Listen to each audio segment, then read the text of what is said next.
ராட்டை நேயர்கள் அனைவருக்கும் வணக்கம். அண்ணா வணக்கங்க. வணக்கம் வணக்கம் பாஸ்கர். இப்போ போரும் பொருளாதாரம்னு ஒரு சீசனில் இது வரைக்கும் ஒரு 3 எபிசோட் பேசியிருக்கோம். அறிமுகம் பேசணும், மூலதனம் சந்தையுடைய மூலதனம் பேசியிருக்கோம், அங்கீகாரமும் அந்த பொருளாதாரத்தின் வழியே எப்படி போர் நடக்குதுங்கிற அந்த ரெகக்னைசேஷன் சிஸ்டம் பற்றி அல்லது அதனுடைய இன்ஸ்டிடியூஷன்ஸை பற்றிலாம் பேசணும். இன்னைக்கு இதற்கு மூல காரணமாக இருக்கக்கூடிய முறைகள், நிறுவனங்களை கேள்விக்கு உட்படுத்தலாமான்னு தோணுது. அது இதர் அகாடமிக்காக இருக்கலாம் அல்லது எனி ஃபார்ம் ஆஃப் இன்ஸ்டிடியூஷன்ஸ். அந்த ரெகக்னைசேஷனையும் பொருளாதாரத்தையும் மட்டுமே மையமாக வச்சு இயங்கக்கூடிய தன்மை, அது ஒரு அது எப்படி ஒரு க்ளோஸ்டு சிஸ்டமாக இருக்குது, அது எப்படி மாற மாறினா நல்லா இருக்குங்கிற மாதிரி பேசலாம் தான் எனக்கு தோணுது.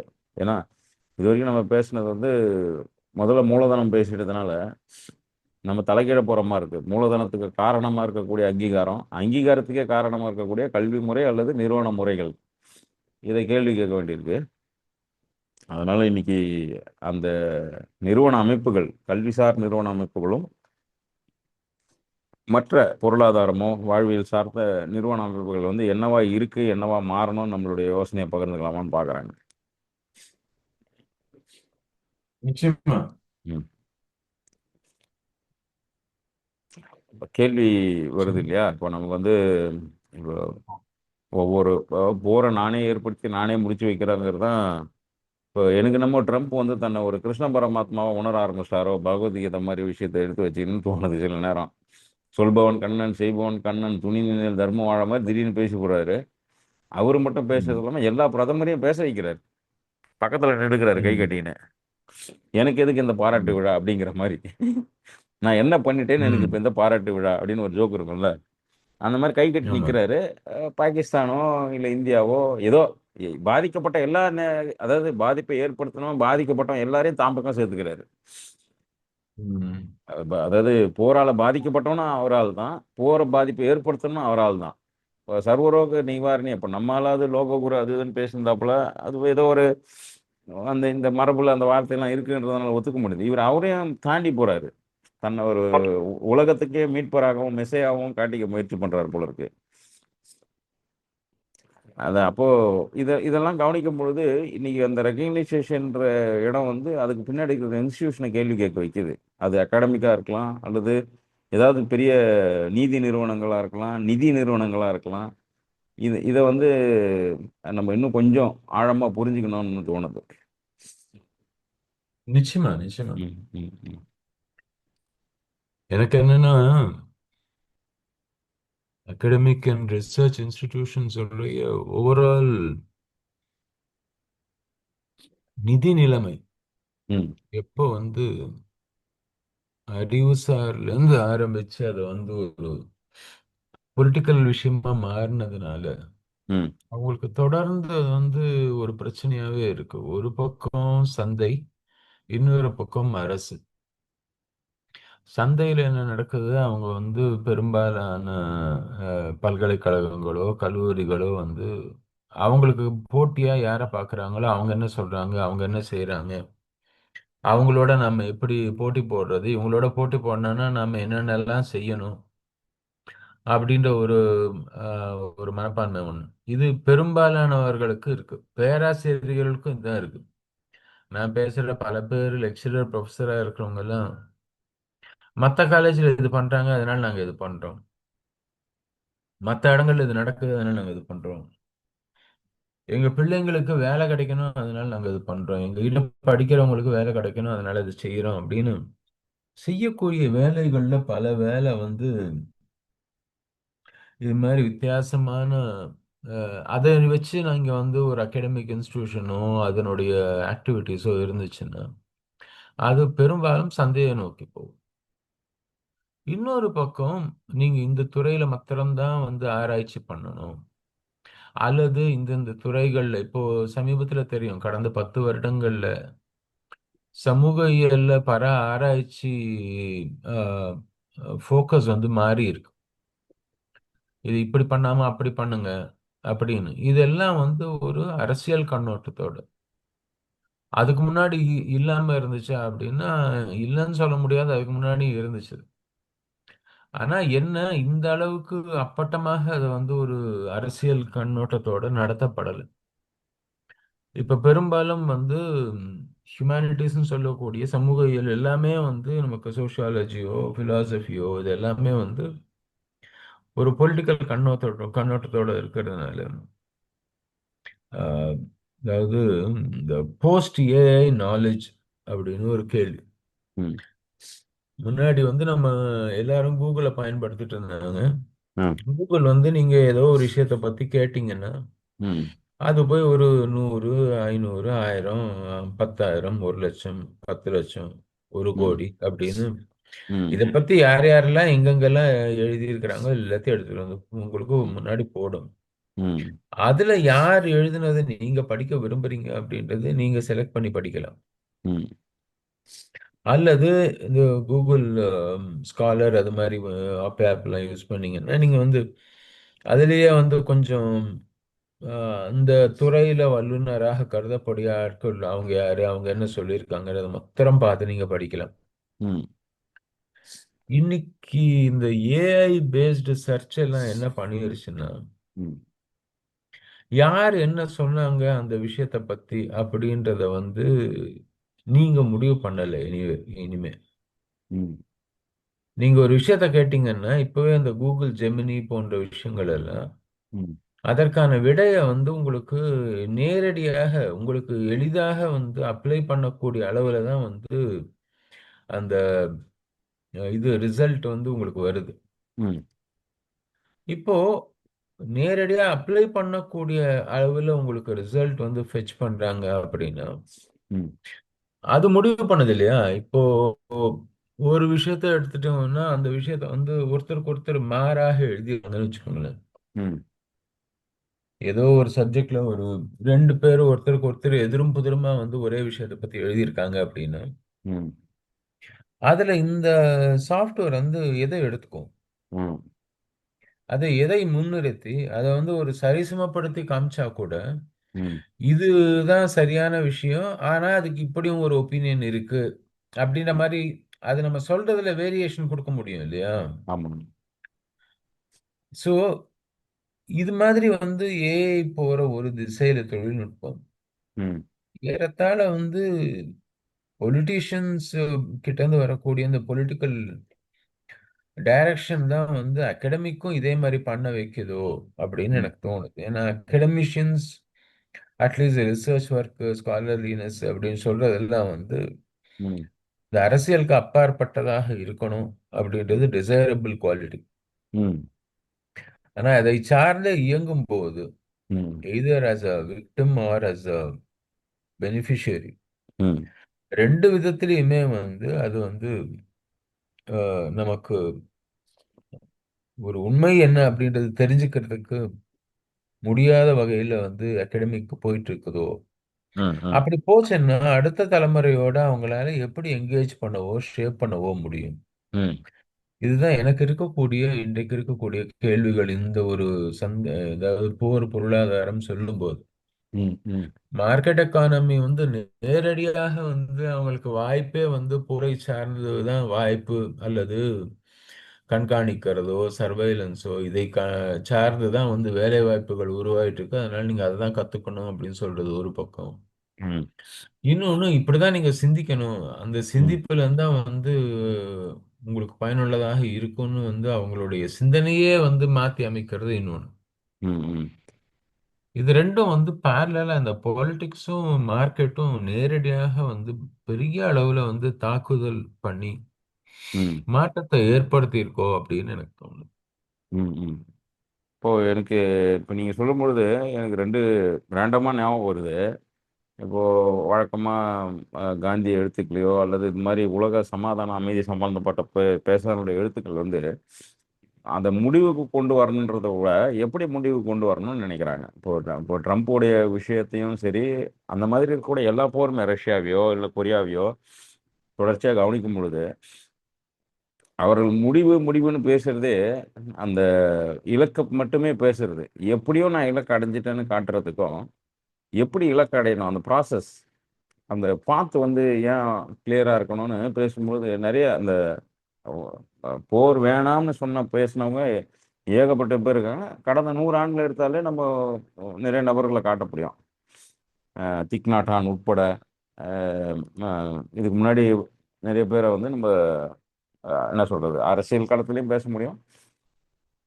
ஸ்பிரிச்சுவலாகவும் மக்களை வந்து லைவ்லிவுட் வழியாகவும் அந்த போர் சம்பந்தமாக பேசினவங்களையும். இப்போ சதீஷ்குமாரே அப்படி தான் கிளம்பி இங்கேருந்து கிளம்பி போயிடுறாரு, நடந்தே போயிடுறாரு. அந்த மாதிரி ஒரு எல்லா வயதினர்லையும் எல்லா காலகட்டத்திலையும் இந்த நபர்களை பார்க்கும் பொழுது இவர்கள் ஒரு ப்ரொசீஜர் மேலேயும் ப்ராசஸ் மேலேயும் வச்சிருக்கிற கவனம் ரொம்ப முக்கியமாக இருக்குது.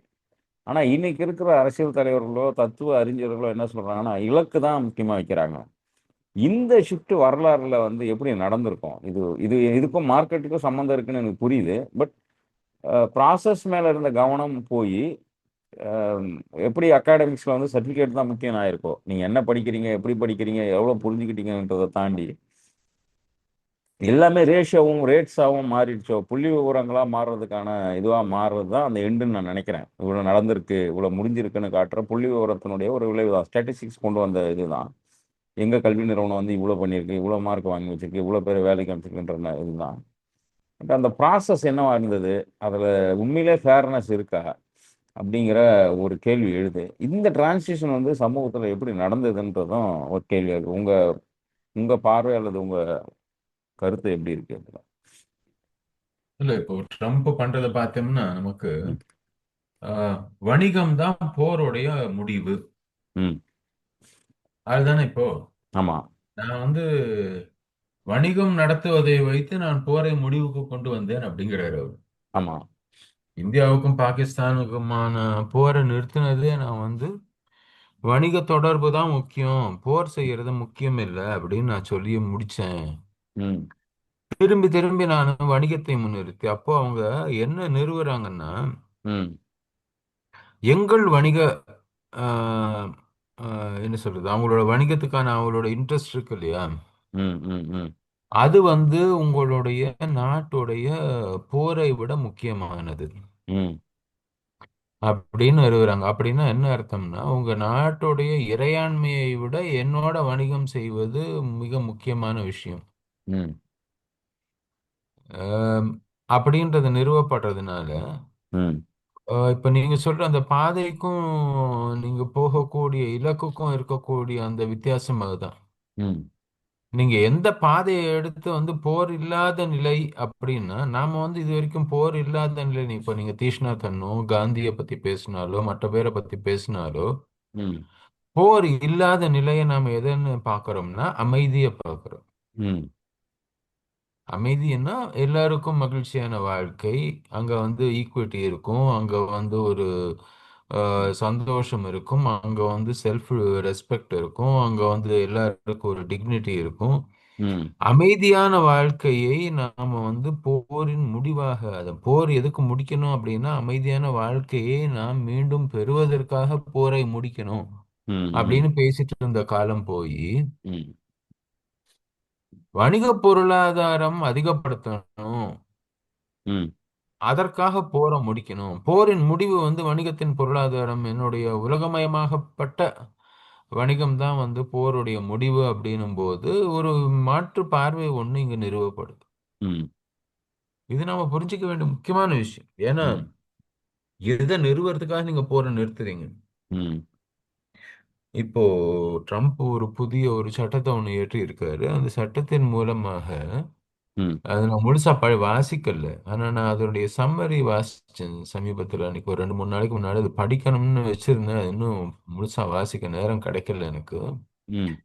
அதுல என்ன சொல்றாங்கன்னா, மேற்கத்திய நாகரிகத்தின் எதிர்த்து நீங்க பேசினீங்கன்னா ம். உங்களை வந்து அமெரிக்க இறையாண்மைக்கு எதிராக பேசக்கூடிய நபராக சித்தரித்து ம். உங்களை வந்து சிறைபிடிக்க எங்களுக்கு இது இருக்குன்னு அரசாங்கம் சொல்லுது இப்போ. ம். நான் தான் யோசித்திருந்தேன், இப்போ காந்தி மாத்திரம் உசுரோடு இருந்து அமெரிக்காவுக்கு போனாருன்னா இன்னி தேதிக்கு அவரை அரெஸ்ட் பண்ணிடுவாங்க. ம். ஏன்னா அவர் மேற்கத்திய நாகரிகத்தை பயங்கரமா எதிர்த்து பேசினார். ம். அவனுடைய அந்த புதிய சட்டத்துல என்ன சொல்றாங்க அப்படின்னா, மேற்கத்திய நாகரீகத்தினுடைய அடிப்படை கோட்பாடுகளை நீங்க வந்து மறுத்து பேசுனீங்கன்னா நீங்க வந்து பொருளாதாரத்துக்கு பங்கம் விளைவிக்கக்கூடிய நபராக இருப்பீங்க, ம். உங்களை சிறைப்படுத்தலாம் அப்படின்றாங்க. ம். புரியுதுங்களா? சோ அப்ப மேற்கத்திய நாகரிகம்னா என்ன? வணிகத்தை சார்ந்த நாகரிகம். ம். வர்த்தகம், வணிகம் இதுதான் அவங்களோடது வந்து முழுக்க முழுக்க வந்து காமர்ஸ் அண்ட் ட்ரேடிங். ம். அந்த அந்த அதை நோக்கி தான் எல்லாருமே நகர்த்துறாங்க இப்போ. ம். அவரு பொருளாதாரத்தை பத்தி பேசும்போது கூட அவர் என்ன சொல்றாரு, அவங்களுடைய உற்பத்தி பண்ண பொருள் எங்க ஊருக்கு நிறைய வருது. நாங்க ம். உற்பத்தி பண்ண பொருள் ஒண்ணு கூட அவங்க வாங்கல. ம். அவங்க வாங்கலைன்றதுனால நான் வந்து அவங்க காரை வந்து அங்கிருந்து வரக்கூடிய பொருட்கள் வந்து நான் இன்னும் வரி அதிகரிக்கிறேன். ம். அது காராக இருக்கட்டும், பைக்காக இருக்கட்டும், எதுவாக வேணா இருந்துட்டு போகட்டும் அப்படின்ற ம். மாதிரி. ம். அதுதான் வந்து அவர் சொல்லக்கூடிய விஷயம். ம். இப்போ வரியை அதிகரிக்கிறது மூலமாக நான் வந்து வணிகத்தை சீராக்குறேன் அப்படிங்கிறாரு. ம். ம். போரை நிறுத்துறதும் வந்து அதுக்கு தான் காரணம் அப்படிங்கிறாரு. ம். அப்போ இதை வந்து போரை தாண்டி நீங்க சொன்ன மாதிரி முன்னாடியே போரை தாண்டி ம். போருக்கான காரணம் என்ன, போர் நிற்பதற்கான காரணம் என்ன? ம். அப்ப நாளை மறுநாள் வந்து எனக்கு வணிகம் வந்து சரியில்லை அப்படின்னா நான் இந்தியா மேல போரும் தொடுக்க வாய்ப்பு இருக்கு. ஆமா. நீங்க என்னோட வந்து வர்த்தக தொடர்பே வேணாம் நீங்க போயிட்டீங்கன்னு வச்சுக்கோங்களேன். ம். நீ இவ்வளவு பெரிய நாடா இருந்துன்னு இவ்வளவு பேர் மக்கள் தொகையை வச்சுன்னு என்னோட நீ வந்து ஹம், இந்த வர்த்தக தொடர்பு வச்சுக்காம அது எப்படி இருக்கலாம் நீ? ம்.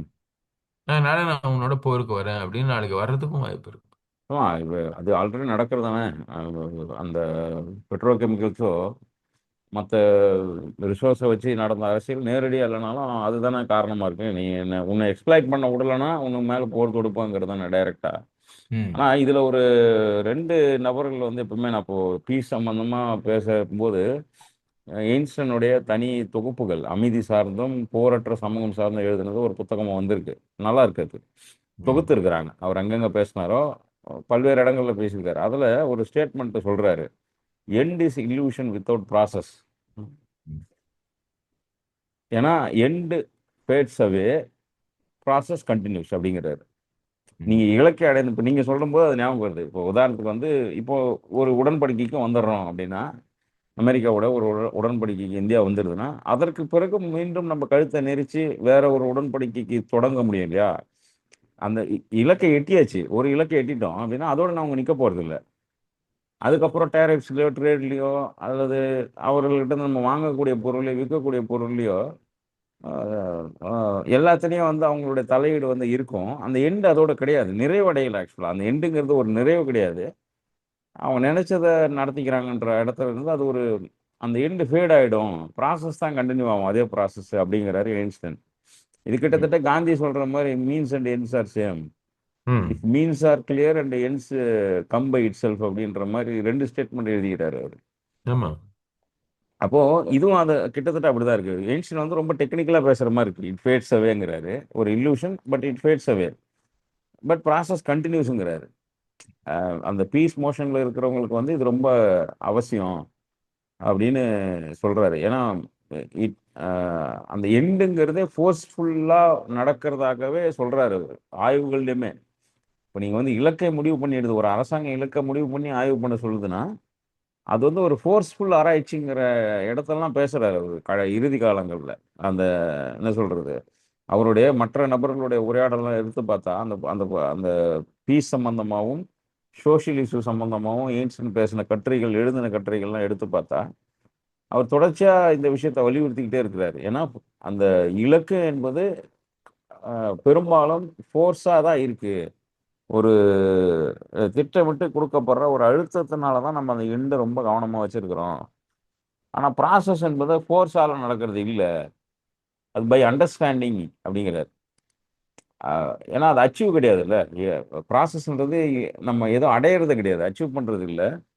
இலக்க தான் அச்சீவ் பண்றதா இருக்கிறதுனால, இப்போ மறுபடியும் எனக்கு போன சீசன் முழுக்க பேசுனது ஞாபகம் வருது. ஒரு மனிதனுடைய ஐடென்டிட்டியும், ரெகக்னிஷேஷனும் எண்ட்ல தான் கிடைக்குது. ப்ராசஸ்ல கிடைக்கிறது இல்ல இல்லையா? இந்த வேலையை இவர் வந்து இந்த வழியில் செய்தார்னு இது வரைக்கும் எந்த அவார்டும் கொடுக்கறது இல்லை. எதை ம், முடிச்சு வச்சாரோ அதுக்கு தான் கொடுக்குறாங்க இல்லையா? அப்போ எவ்வளவு பெருசா முடிக்கிறாரு, எத்தனை எண்ணிக்கையில முடிக்கிறாருன்னும் போது அது எண்டு கணக்குக்கு வந்துடுது. ஆனா எந்த அளவுக்கு அவர் அதை அறத்தோடையும் நேர்மையோடையும் நடந்தாரோ, இல்ல ஒரு அஹ், ஒரு இன்க்ளூசிவா பண்ணாருன்றதெல்லாம் இங்க கணக்குல வந்ததா தெரியல. எந்த அவார்டுமே சரி. அந்த இலக்கு மட்டும் தேவையா இருக்கு. இந்த இன்ஸ்டிடியூஷன்ஸுக்கு பொதுவா நிறுவனங்களுக்கு வந்து இலக்கு தான் முக்கியமா இருக்கு அப்படிங்கிறத 2 பேர் வாயிலாவும் நமக்கு உறுதியா தெரியுது. இத இன்னும் கொஞ்சம் நம்ம சைஸ் டவுன் பண்ண மாதிரி அகாடமிக் இன்ஸ்டிடியூஷன்ஸ இன்னும் கொஞ்சம் பார்த்தோம்னா, கல்வி என்பது வந்து அ எது கல்வின்னே கேள்வி கேட்க வச்சிரும் போல இருக்கு இப்போ. ஏன்னா நம்ம வந்து நிறைய படிக்கிறோம், அ நிறைய தெரிஞ்சுக்கிறோம். நீங்க சொன்ன மாரி தொழில்நுட்பங்களும் நமக்கு வந்து பயங்கர துணையா நிக்குது. நேத்து ஒரு இன்டர்வியூ வந்து ஒரு ஃபுல் இன்டர்வியூ வந்து அம் எ இங்க கோட் பண்ணலாமா தெரியல. ஆனா சமூகத்தில இருக்கக்கூடிய பிரச்சனையா இருக்கிறதுனால, யுவன் சங்கர் ராஜாவ சுதீர்ன்னு ஒருத்தர் இன்டர்வியூ எடுக்கிறாரு. அதுக்கு அவர் சொல்றாரு, என் குழந்தைங்க வந்து பள்ளிக்கூடத்துக்கு ஐபேட் தவிர வேற எதுவும் எடுத்துன்னு போறதில்ல. அதுவே போதுமா இருக்கு. எது கேட்டாலும் அது குடுக்குதுங்கிறதுனால அதுவே போதுமா இருக்கு. அதாவது ஒரு கற்பக விருட்சம் மாரி இருக்கு ஏஐ அப்படிங்கிறாரு அவரு. நம்ம பட்ட கஷ்டம்லாம் நம்ம குழந்தைங்க படமாட்டாங்க அப்படின்னு. ஆனா இப்போ நேத்து வந்து மிர்சாத்துக்கு வந்து ஒரு சும்மா கண்ல ஒரு இன்ஃபெக்ஷன் மாரி இருக்குன்னு போனாக்கா, அ அந்த அங்க குழந்தைங்க வந்திருக்கிற அந்த கண் மருத்துவமனை மொத்தமும் டாக்டர் சொல்ற வார்த்தை கெட்ஜெட்ஸ் அவங்க கையில இருந்து புடுங்குங்கன்னு தான் சொல்றாங்க. ம், இத்தனைக்கும் இவனுக்கு வந்து ரொம்ப குறைவான நேரம் இது பண்றான். கண்ண தேய்க்கிறாங்கன்றதுக்கு ட்ரீட்மென்ட்க்கு போனா, எல்லா குழந்தையும் கண்ணு சிவந்து போய் வந்து உட்கார்ந்துக்குது. அவங்க சொல்ற முதல் அ ட்ரீட்மெண்ட்டே என்னன்னா, கெட்ஜெட்ஸ குடுக்காதீங்கங்கிறாங்க. ஒரு மருத்துவர் வந்து குழந்தைங்ககிட்ட வந்து ஸ்கிரீன் டைம குறைங்கன்னு சொல்றாரு.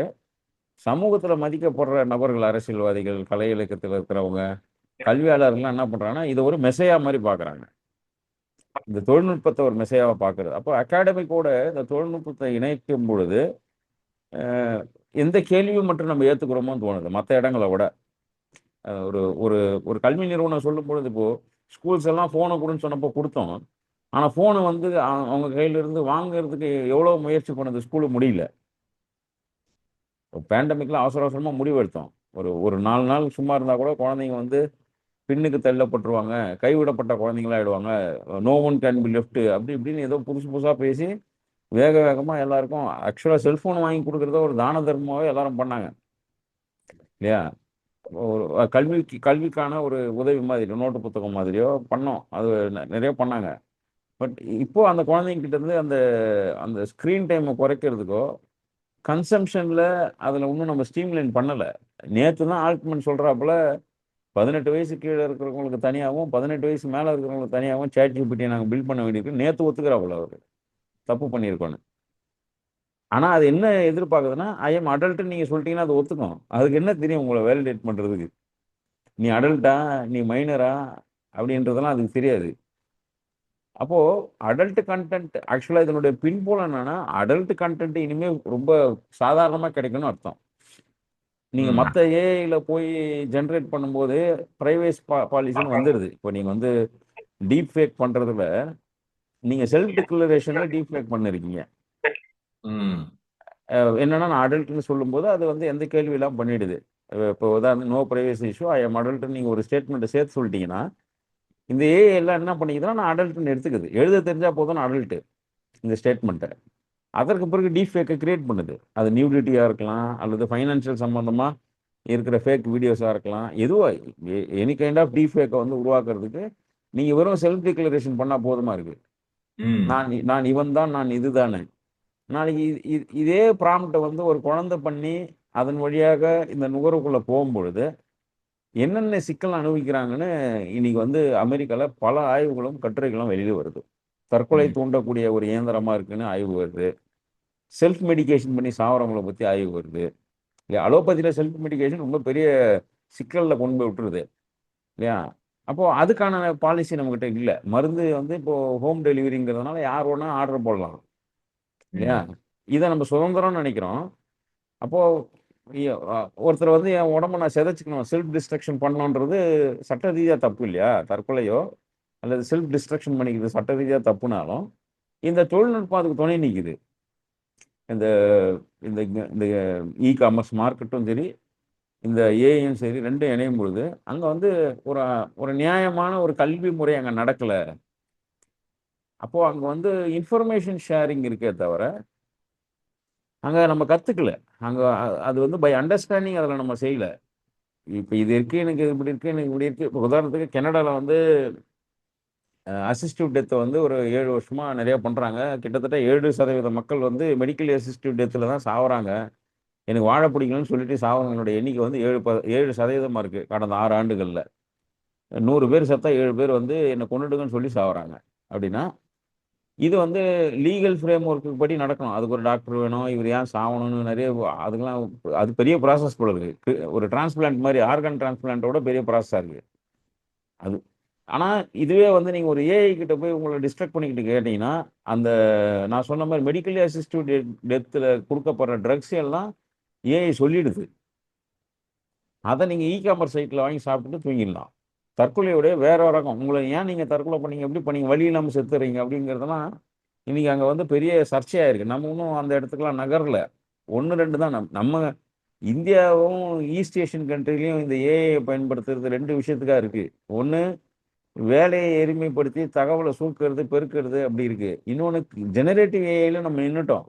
இமேஜ் கிரியேட் பண்றது. அதனால நமக்கு இதனுடைய கான்சிக்வென்சஸ் வந்து தெரியல. ஏன்னா, நம்ம பெய்டு சர்வீஸ் யூஸ் பண்றது கம்மிங்கிறாங்க. இப்ப மேபி இப்ப ஏர்டெல் ஒரு ஆஃபர் குடுத்தாங்க இல்லையா? பெர்ப்ளெக்சிட்டியா அது என்னது? அது நான் யூஸ் பண்ணவே இல்ல ம். தெரியும். ம். அதனால ப்ரோ வெர்ஷன் கொஞ்சம் யூஸ் பண்றாங்களா இருக்கும். வி எதுவா இருந்தாலும். மத்ததெல்லாம் ரொம்ப காஸ்ட்லியா இருக்கு. ரூ. 2000லேருந்து ரூ. 20,000 வரைக்கும் டாரிஃப் இருக்கு. பட் அங்க வந்து ஒரு மேண்டேட்டரியா செல்போன் ரீசார்ஜ் மாரி எல்லாரும் பண்றாங்க வெஸ்ட்ல. அதனால நாம வந்து ஒரு ஒரு அழகான ஒரு ட்ரெஸ்ஸ சேஞ்ச் பண்றது, பேக்கிரவுண்ட சேஞ்ச் பண்றதுலயும் நம்ம இன்னும் இருக்கிறோம். பட் வெஸ்ட்ல வந்து தன்னை கொல்றது, அடுத்தவன கொல்றது, திட்டமிட்டு அழிக்கிறது, அ நிறைய விஷயங்கள செஞ்சு அதுல பாதிக்கப்பட்டிருக்காங்கங்கிற ஆய்வுகள்லாம் படிக்கும்போது ஆச்சரியமா இருக்கு. ஆனா இத சொல்யூஷன் அகாடமிக் சொல்லுதுன்னும் போது தான் அது மேல கேள்வி எழுது. எஜுகேஷன் மேலயே. நாளைக்கு கல்வி என்பது என்னவா இருக்கும்? ஆ நாம என்ன மாரி சிக்கல்கள ஃபேஸ் பண்ணணும்னு உரையாடவாது செய்யணும்ல. இப்ப நம்ம வந்து வரும்போது பார்த்துக்கலாம்னு சொல்ற விஷயம் இல்ல இது. இல்லையா? ஏன்னா ம். இது வந்து இதனுடைய வேகம் நமக்கு வந்து ரொம்ப இது ஒண்ணும் பொறுமையா குரோ ஆகல. இப்போ உதாரணத்துக்கு வந்து ஒரு ஒரு டைப்ரைட்டரோட இந்த ஏஐ கம்பேர் பண்ணி பேசுறாங்க டெக்னீஷியன்ஸ்லாம். ம். டைப்ரைட்டர் ஒரு 30 வருஷம் வேலை தந்துச்சு எல்லாருக்கும். ம். ஏன் இப்போ ஒரு 100 வருஷம் செய்ய வேண்டிய வேலைய ஒரு 30 வருஷமா குறைச்சது அது. பட் வேலை குடுத்துச்சு நபர்களுக்கு. இது வந்து ஒரு கம்ப்ளீட்லி ஒரு நபர ரீப்ளேஸ் பண்ணல இது. ஆயிரக்கணக்கான நபர்கள, லட்சக்கணக்கான நபர்கள ரீப்ளேஸ் பண்ணி ஒரு ஆளா இயங்க முடிய அளவுக்கு பவர்ஃபுல் டூலா வந்து நிக்குது. அதனுடைய வேகத்த பார்க்கும்பொழுது. இதை கண்மூடித்தனமாக அகாடமிக்ஸ் ஏத்துக்கும் பொழுது, நாளைக்கு அந்த நம்ம சொன்ன அந்த ப்ராசஸ் அண்ட் எண்டுல மீண்டும், மீண்டும் அந்த எண்டு தான் வந்து நிக்குமே தவிர, இத யார் அறுவடை பண்ணிப்பாங்கன்னா, ட்ரம்ப் மாதிரியோ, மஸ்க் மாதிரியோ, அல்லது மார்க் மாதிரி இருக்கக்கூடிய டெக்னோகிராட்ஸ் தான் அறுவடை பண்ணிப்பாங்கன்னு தோணுது. இது இது வந்து ஒரு ஒரு டிஸ்பாரிட்டிய உருவாக்கிறோம். அப்புறம் இன்க்ளூசிவ்க்கு எதிரா போயிடும்ன்றது ஒரு பக்கம் நம்ம பேசினா கூட, பட் இந்த இந்த தொழில்நுட்பத்தை பயன்படுத்தி இந்த மக்கள் நகரக்கூடிய அந்த வேகத்தை யார் பயன்படுத்துவாங்கன்னா, அந்த மக்களுக்கு பயனுள்ளதா இருக்காது. இந்த தொழில்நுட்பத்தினுடைய வேகம் பயன்படக்கூடியது, இந்த தொழில்நுட்பத்தை உருவாக்கின அமைப்புகளுக்கும், அந்த நபர்களுக்கும் மட்டும் தான் பயன்படும்ன்றது ஒரு புது வகையான பிரச்சனையா பார்க்குறேன் அகாடமிக்ஸ்ல. என்னுடைய ரீசென்ட் டேஸ் இருந்த எல்லாத்தையும் தொகுத்து சொல்லிட்டேன் நான். கவனிப்பேன். ம். நான் ஒரு அகாடமிக் யூனிவர்சிட்டி உள்ள உட்காந்து அதை ரெக்கார்ட் பண்ணிட்டு இருக்கிறேன். அ, அ, அ. ம். ஒண்ணு வந்து நீங்க சொல்ற அந்த இது ரொம்ப உண்மை. ம், ம். எடுத்துக்காட்டா பேசணும்னா ஒரு காலத்துல ம், ஒரு உயர்ந்த பேராசிரியர் ஒரு டெல்லி யூனிவர்சிட்டிக்காரரு ம், அவர் சொன்னாரு ஒரே ஒரு கட்டுரையை வந்து நான் மாத்தணும்னா எனக்கு 5 வருஷத்துல இருந்து 10 வருஷம் ஆகும் ம், கரிக்குலம்ல உள்ளது ம், அப்படின்றது நீங்க இந்த இதை பத்தி பேசும்போது நான் வந்துச்சு. ரெண்டாவது வந்து நமக்கு எதை நோக்கி போறோம் அப்படின்றது அகாடமிக்ல வந்து ஒரு கிளாரிட்டி இல்லையோன்னு தோணுது. இப்ப ம், நம்ம இலக்கு பாதை ரெண்டுத்தையும் மாத்தி மாத்தி நம்ம பேசிட்டு இருக்கிறோம்.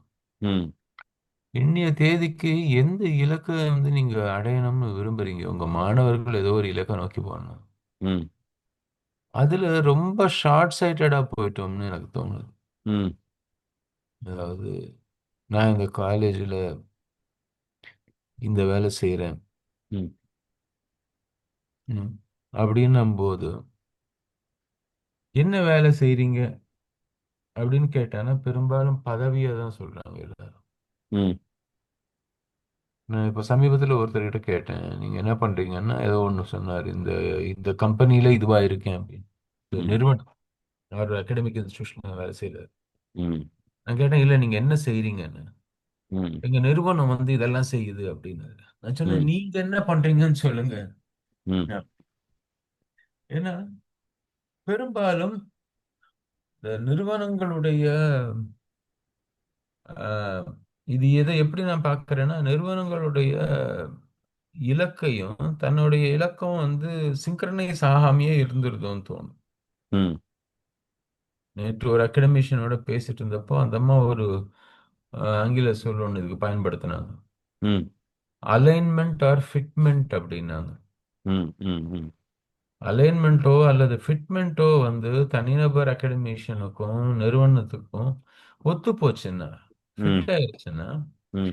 அப்போ ரெண்டு பேரோட இலக்கும் ஒண்ணா இருக்காது. சரியா தவறான்றது ரெண்டாவது. ம்.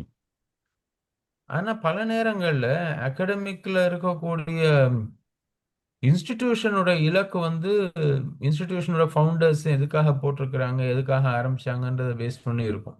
ம். தனிநபர் வந்து பெரும்பாலும் எப்படி இருக்கும்னா, நான் இதுக்கு அடுத்து வேற எங்கேயாவது வேலைக்கு போகலாமா, போகலாம்னா எவ்வளோ எவ்வளோ தூரத்துக்கு போகணும், ம். இதோட அதிக சம்பளம் கிடைக்குமா எனக்கு, மற்ற ம். துறைகள் மாதிரிதான் பெரும்பாலும். ம். அப்படின்னா அதற்கு நான் என்னென்ன வேலையெல்லாம் செய்யணும். ம். பல பேர் வந்து அவங்களுக்கு கீழே பிஹெச்டி பண்றவங்களுடைய தீசிஸ் வந்து நீங்க இது பண்ணாதீங்க, இந்த ம். துறையில பண்ணுங்க அப்படின்னு சொல்லி மடமாத்தி விட்டுறதே வந்து, ம். எனக்கு கீழே இந்த சப்ஜெக்ட்ல இவ்வளவு பேர் பண்ணியிருக்காங்கன்னு சொல்றதன் மூலமாக தங்களுடைய சந்தை பொருளாதாரத்துல தங்களுடைய மதிப்பை வந்து இன்னும் கூட்டிக்கிறதுக்கு தான் பண்றாங்களோன்னு கூட தோணுது. ம். ம். எந்த ஏரியால ரிசர்ச் பண்றாங்க என்ன ஏதுன்றது எல்லாமே. ம். ம். ஸோ நம்ம நீங்க முதல்ல சொன்ன மாதிரி ம். போரும் பொருளாதாரம் நம்ம பேசிட்டு இருக்கிறோம். ம். ஆஹ், போர்ன்றது வந்து நம்ம இந்த போர் மாத்திரம்னு பார்க்காம ஒரு ம். நாடோ ஒரு சமூகமோ இன்னொரு சமூகத்தோடயோ இன்னொரு நாட்டோடயோ ம். வன்முறையில் இறங்குறது தான் போர் அப்படின்றத தாண்டி ம். நாம ஒரு பிராடர் டெஃபினேஷன் கொடுத்தோம்னா, ம். ஆஹ், எப்படி இந்த வணிகத்தை நோக்கி செல்வது அதுவே ஒரு போர் தான். ம். ம். ஏன்னா அது வந்து லீனியரா நம்ம போயிட்டு இருக்கிறோம். ம். அன்எண்டிங்கா வந்து நம்ம வந்து தொடர்ந்து உற்பத்தி பண்ணிட்டே இருப்போம், அதை நுகர்ந்துகிட்டே இருப்போம் அப்படின்னா அதுவும் ஒரு விதத்துல போர் தான். ம். அது வந்து பிளானட்டரி வார் அது. ம். ம். அதே மாதிரி நீங்க வந்து எந்த விதமான ஒரு கிளாரிட்டியுமே இல்லாம வந்து சில பேர் வந்து அவங்களோட அகாடமிக் ஒர்க்கை பண்றாங்க அப்படின்னு, ம். அந்த ஃபிட்மெண்ட்டே இல்லாம அல்லது தன்னுடைய தனிநபர் அஹ், லட்சியத்துக்காக அவங்களுடைய கேரியரை அட்வான்ஸ் பண்றதுக்காக எல்லாருடைய நேரத்தையும் விரயம் பண்ணி ம். கான்ஃபரன்ஸ் நடத்துறதோ அல்லது ஸ்டூடெண்ட்ஸோடைய வேலையை வந்து மடமாத்தி விட்டு தனக்கு சாதகமான விஷயங்கள்ல அவங்கள ரிசர்ச் பண்ண வைக்கிறதோ இதெல்லாம் நடந்துச்சுன்னா ம். அதுவும் ஒரு விதத்துல நம்ம வந்து போறதான் பார்க்க வேண்டியிருக்கு. ம். அறிவுசார் தளத்துல இருக்கக்கூடிய ஒரு போர் அது. ஏன்னா ம். வந்து எனக்கு இன்னைக்கு பவர் இருக்கு, பவரை வச்சுட்டு நான் என்ன பண்றேன் பாரு, நான் உன்னுடைய பிஹெச்டி எந்த திசையில போகும்னு என்னால டிட்டர்மைன் பண்ண முடியும் ம். அப்படின்றது ஒரு விதத்துல வந்து தனிநபர் உரிமையில ஒரு போரா தான் பார்க்கணும். ம். ஸோ நான் இப்போ பார்க்கறது வந்து நீங்க பேசும்போது எனக்கு தோன்றது வந்து அந்த ஒரு அலைன்மெண்ட் வந்து இல்லாமலே போயிடுது. ம். ம். நிறுவனங்களுக்கு அது மாதிரி ஒரு கொள்கையே இல்லாம போயிருமோன்னு கூட தோணும்.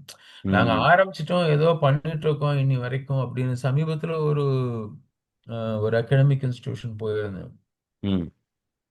அதை நிறுவியவர் இறந்துட்டாரு. ம். அவரு ரொம்ப கிராண்ட் விஷன் அது இதுன்னு போட்டு நிறைய இது போட்டு தனியார் நிறுவனம் அது ம் பெருசா பண்ணியிருக்காரு. ம் ஆனா அடுத்த தலைமுறைக்கு இதனுடைய முக்கியத்துவமே புரியல. ம் ம் ம் அவங்க வந்து இது ஒரு சிஎஸ்ஆர் ப்ராஜெக்ட் மாதிரி பார்க்கறாங்க. ம் ம் ஸோ அது மாதிரி இருந்துச்சுன்னா, அந்த மாதிரி பல்கலைக்கழகங்கள்ல நான் அங்க இருக்கக்கூடிய அந்த பேராசிரியர் ஒருத்தர்கிட்ட கேட்டேன். ம் அ எதிர்காலம் இந்த பல்கலைக்கழகத்துக்கோ அல்லது இது வந்து ஒரு டீம்டு யூனிவர்சிட்டி மாரி வச்சுக்கோங்களேன். ம் எதிர்காலம் என்ன அப்படின்னு. ம் இப்போ அத நிறுவன அந்த தனியார் நிறுவனம் மாதிரி ஆளுங்க அவங்க தான் சொல்லணும் அப்படிங்கிறாரு. ம் அதாவது இந்த பேராசிரியர் ஆனவர் எதிர்காலம்னா தன்னுடைய துறைக்கோ, தன்னுடைய நிறுவனத்தில தாங்க இதுவரையும் செஞ்சதனுடைய அடுத்த கட்டமாகவோ, அல்லது வரக்கூடிய மாணவர்களுக்கு இந்த துறையில என்னென்ன வேலைக்கோ, அல்லது என்ன திறன் மேம்பாட்டுக்கோ அவங்களுக்கு சொல்லிக் கொடுக்கணுமோ, இத பத்தியெல்லாம் அவர் முதல்ல அவர் மைண்ட்ல வரல. ம் அத ப்ரமோட் பண்ணவங்க அடுத்து எங்க போறாங்களோ, அத நோக்கி தான் நாங்க போவோம் அப்படின்னு சொல்லி சொன்னாரு. ம் ம் ம் இது எனக்கு ரொம்ப ஒரு வருந்தக்கூடிய ஒரு விஷயமா தோணுச்சு. ஏன்னா, அங்க தான் வந்து இவங்களுடைய ஒட்டுமொத்த இதுவும் லூஸ் பண்ணிடுறாங்க இல்லையா? ம் ம் ம் இவங்களுடைய ஒட்டுமொத்த அந்த இதுவே லூஸ் ஆயிருது. ம் இண்டிபெண்டன்ஸே லூஸ் ஆயிருது. ம் சுதந்திரமா இல்லாத ஒரு அ ஒரு அகாடமிக் வந்து எப்படி வந்து ஒரு அகாடமிஷியன் ஒரு நாலேட்ஜ் ஒர்க்கரா எப்படி இருக்க முடியும்? ம் அதுதான் நமக்கு அடுத்த கேள்வியா வரும். ஆ சுதந்திரம் முக்கியம். அகாடமிக்ஸ்க்கு சுதந்திரம் ரொம்ப ரொம்ப முக்கியம். ம் பொருளாதாரம் அப்படின்றது அது சந்தை போராக இருக்கட்டும், அல்லது அ வணிக போராக இருக்கட்டும், அது ஒரு ஒரு நாட்டினுடைய பிசிக்கல் போராக இருக்கட்டும், ம் அல்லது ஈவன் வயலன்ஸாக கூட இருக்கட்டும். ம் இது எல்லாமே ஏதோ ஒரு விதத்துல வந்து அகாடமிக்ஸ் அஃபெக்ட் பண்ணிருச்சுன்னா, ம் ம் அது வந்து ஒரு மிகப்பெரிய ஒரு கவலைக்கடி பட வேண்டிய விஷயமா தான் பார்க்கணும்னு நான் நினைக்கிறேன். ம் ம் ம் ஆமா. இப்போ தொடர்ச்சியா பேச வேண்டியிருக்கு. ஆ இன்னைக்கு நேரம் கருதி இதோட நிறுத்துறத அடுத்த எபிசோட்ல தொடருவோம்னு நினைக்கிறேன். அப்போ இந்த ம். சுதந்திரத்தன்மை அகாடமிக்ஸ் இழக்கிறதுக்கு மிக முக்கியமான காரணமாக சந்தை இருக்கு அப்படிங்கிறது ரொம்ப உறுதியா தெரியுது. அதுவும் நடப்பு அரசியலை கவனிக்கும் பொழுது நல்லாவே தெரியுது. ஏன்னா இங்க நியூ எஜுகேஷன் பாலிசியா இருக்கட்டும், அமெரிக்கால கொண்டு வரக்கூடிய சில சட்டங்களா இருக்கட்டும், கல்விக்கு அவங்க கொடுக்கக்கூடிய எந்தெந்த ஃபண்டெல்லாம் கட் பண்றாங்க, எதெல்லாம் அதிகப்படுத்துறாங்கன்னு கவனிச்சா கூட நமக்கு அது புரியுது. எதை விரையன்னு நினைக்கிறாங்க, மாணவர்களுக்கு செலவிடுவதை எதை விரையன்னு நினைக்கிறாங்க, எதை வந்து லாபம்னு நினைக்கிறாங்க அப்படின்னு இந்த லாப நட்ட கணக்கை கல்வி நிலையங்களுக்குள்ள அரசியல் கொண்டு வரும் பொழுது அதை ரொம்ப தீர்க்கமா அதை நம்ம உரையாடி அதை எதிர்க்க வேண்டி இருக்குங்கிறதையும் பதிவு பண்ணிக்கணும். பார்ப்போம், தொடர்ச்சியா பேசுவோம். ராட்டை நேயர்கள் அனைவருக்கும் நன்றி. அடுத்த எபிசோட்ல சந்திப்போம். நன்றி.